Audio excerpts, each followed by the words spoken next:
உபைத் அல்லா இப்னு ஜஹஷ் தான் தேடிக்கொண்டிருந்த முழுமையான சத்தியம் இயேசு கிறிஸ்துவின் போதனைகளில் இருப்பதை அவர் உணர்ந்தார். தனது மனசாட்சியின்படி அவர் கிறிஸ்தவத்தை தழுவினார்.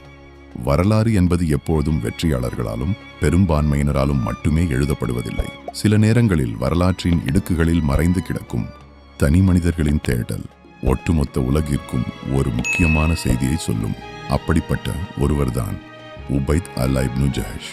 யார் இந்த உபைத் அல்லா? இவர் சாதாரணமானவர் அல்ல.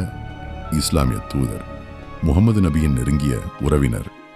மெக்காவில் இஸ்லாம் உருவாவதற்கு முன்பே சிலைகளை வணங்குவதை விடுத்து ஹனீஃப் எனப்படும் ஒரே இறைவனை தேடும் மார்க்கத்தில் இருந்தவர். முகமது நபி தனது போதனையை தொடங்கிய போது அதை ஏற்றுக்கொண்ட முதல் சிலரில் இவரும் ஒருவர். அபிசீனியா பயணம். மெக்காவில் ஏற்பட்ட நெருக்கடிகளால் கிபி 615 முகமது நபியின் அறிவுறுத்தலின் பேரில்